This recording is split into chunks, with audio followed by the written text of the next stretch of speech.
selanjutnya saya akan cerita sedikit setting ya.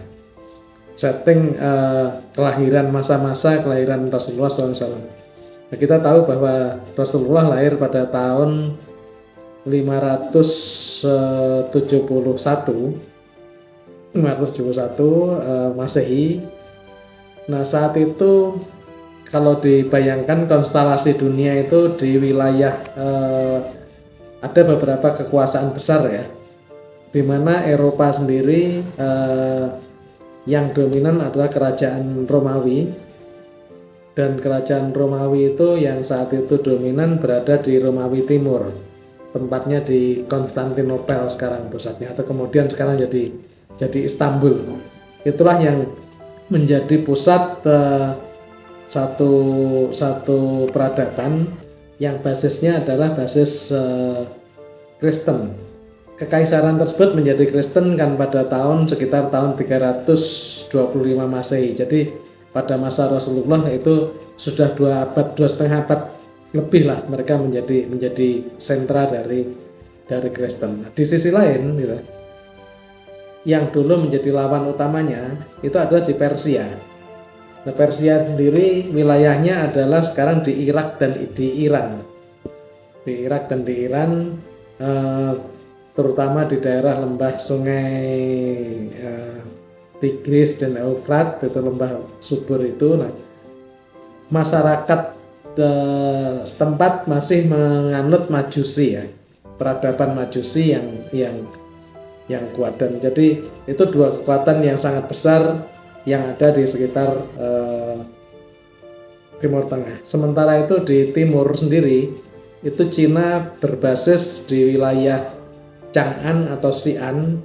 Nah, persis pada saat Nabi lahir itu terjadi peralihan dari dinasti Sui menjadi dinasti Tang, kalau saya tidak salah. Jadi kurang lebih pada tahun 570-an. Itu kekuatan utama dari superpowernya lah. Kalau bahasa sekarangnya ya Amerika dan Cinanya. Nah, kurang lebih seperti itu.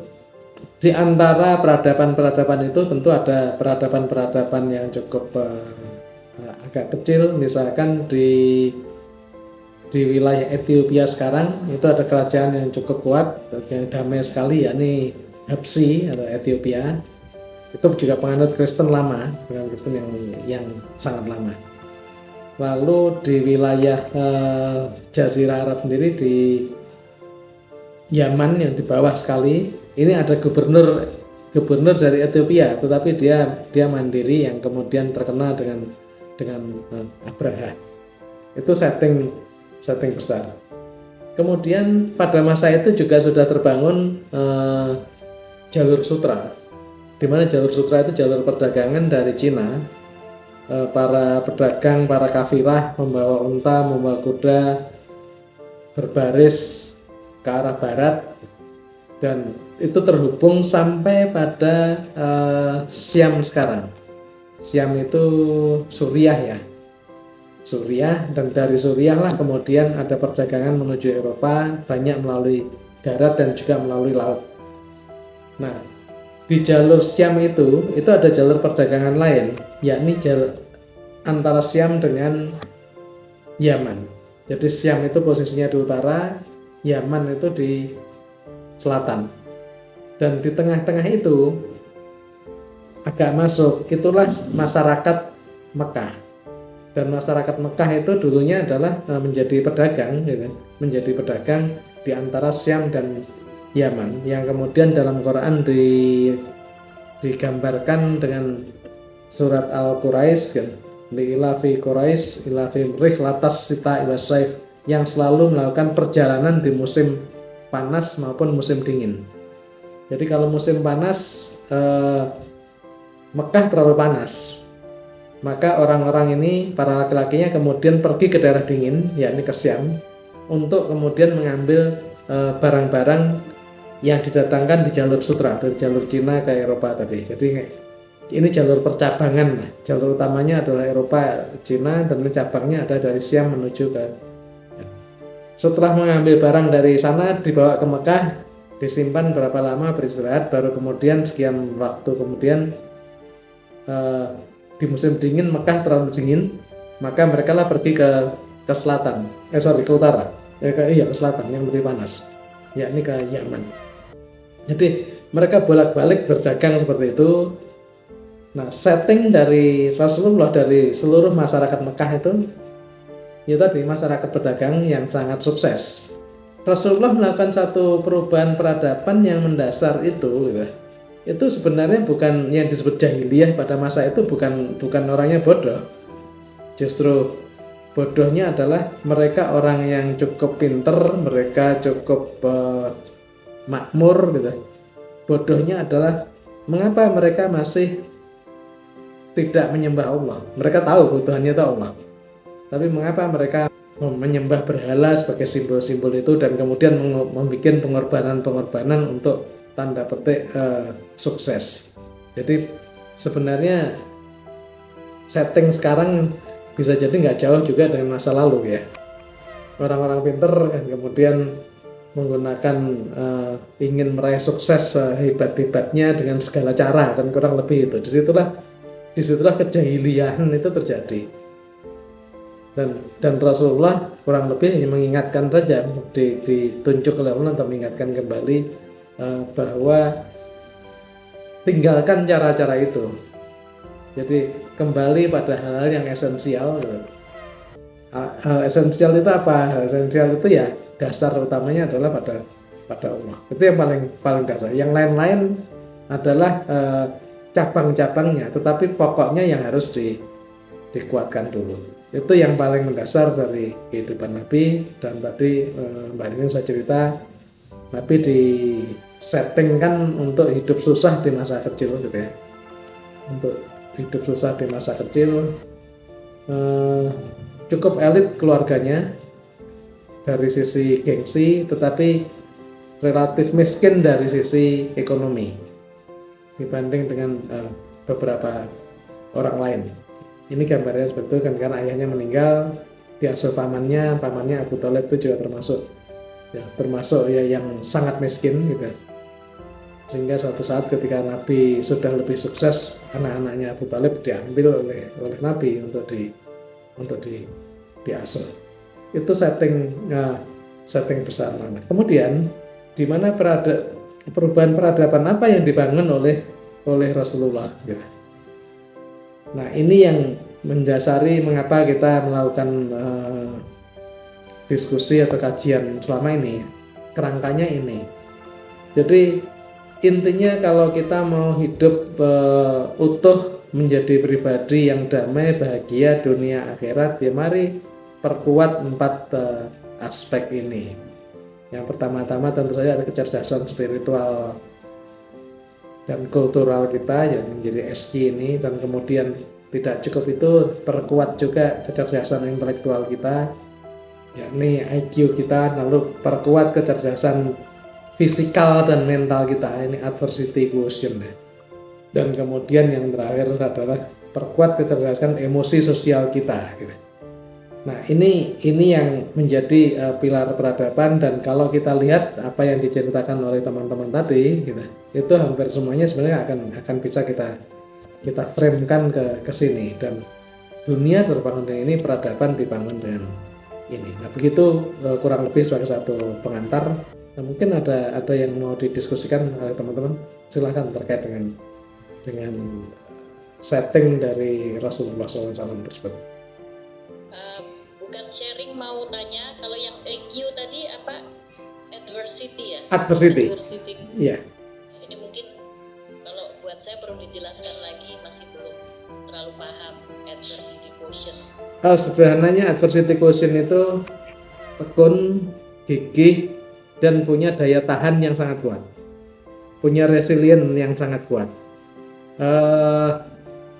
Kalau diistilahkan, kalau dibanting nggak pecah, semakin keras dibanting semakin tinggi melenting.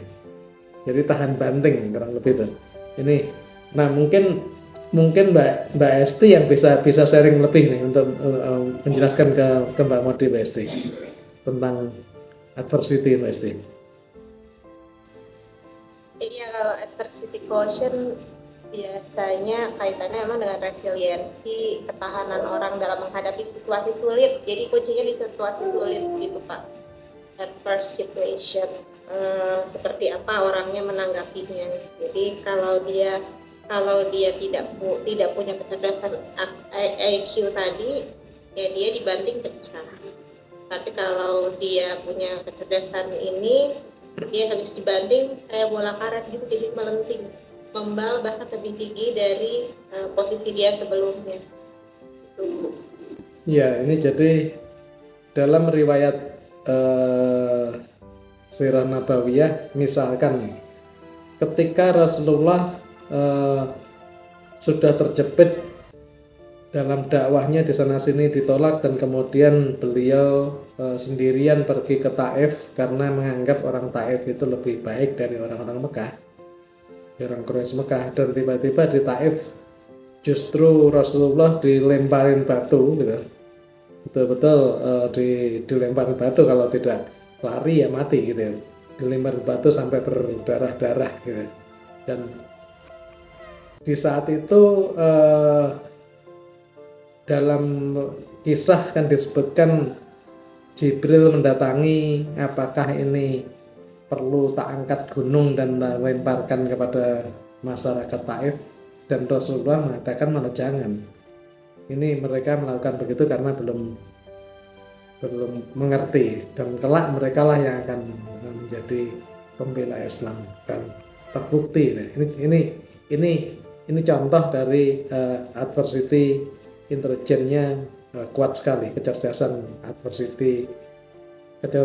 Kalau saya kecerdasan fisikal mental lah, kurang lebih seperti itu. Atau banyak riwayat yang atau kisah yang tidak banyak orang mengenal ya. Rasulullah pernah diboikot selama 3 tahun ya. Rasulullah, keluarga dan kalangan dekatnya selama 3 tahun penuh, yang tidak boleh ngapa-ngapain, di benar-benar hidup susah dan makan hanya rumput-rumput kering yang ada yang ada di sekitar gitu. Sampai seperti itu gitu ya. Nah, ini tidak kemudian langsung runtuh gitu. Tetapi justru pada saat itulah keyakinannya makin menguat. Ini bagian dari resilient. Nah, di masyarakat juga ada yang terlepas ada nilai moralnya yang tidak baik gitu. Tapi kalau kita melihat komunitas Chinese umumnya memiliki resiliensi yang tinggi, daya tahannya yang luar biasa. Mereka gigihan, ketekunan yang luar biasa lebih dari yang lain. Dan ini ada satu kunci sukses sendiri. Mungkin Mas Hasan atau Mas Julian bisa sharing buat Mas Julian, apa riwayat Nabi yang paling berkesan selama ini untuk diri sendiri? Mungkin kalau untuk riwayat Nabi itu ketika beliau menghadapi tantangan dakwah deh. Jadi maksudnya kan banyak seringkali dihujat, bahkan juga dikucilkan, bahkan diancam dibunuh gitu kan.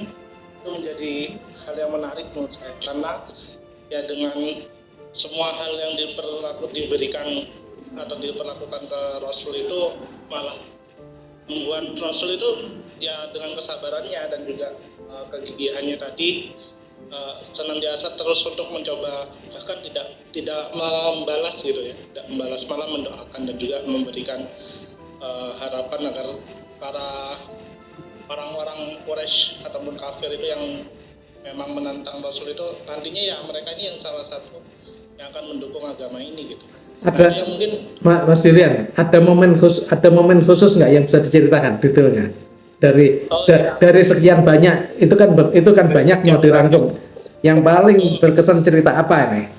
Paling berkesan itu cerita yang ketika Rasulullah menyuapi kakek Yahudi yang ketika kakek buta Yahudi itu disuapi terus menerus. Bahkan ketika menyuapi itu Rasulullah terus dimaki-maki gitu ya, diejek dan lain sebagainya itu, tapi dengan sabarnya Rasulullah ya tadi, dengan sabarnya terus memberikan atau menyuapi kakek tersebut. Bahkan ketika Rasulullah wafat, diriwayatkan itu digantikan oleh Abu Bakar.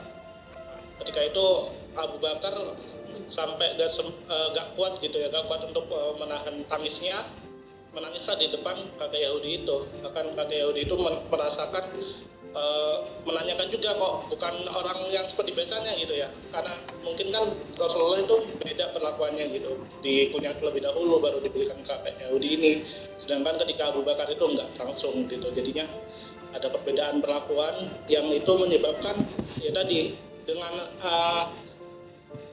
sahabatnya Rasulullah itu akhirnya kakek Yahudi ini kan masuk ke Islam seperti itu. Dan itu yang menurut saya salah satu dari sekian banyaknya kisah Nabi ya, yang dengan sabarnya dan juga dengan sifat-sifatnya yang Masya Allah sekali, sehingga bisa menggetarkan hati seorang kakek Yahudi yang memang tertutup keras seperti itu. Mungkin itu Pak Zaim. Oke, terima kasih. Itu yang tadi juga disampaikan oleh Mbak Modi ya. Jadi cerita sama persis. Nah, yang perlu sama-sama dicek itu apakah kakek atau nenek gitu. Seingat saya nenek, tapi mungkin perlu dicek lagi nanti sehingga lebih.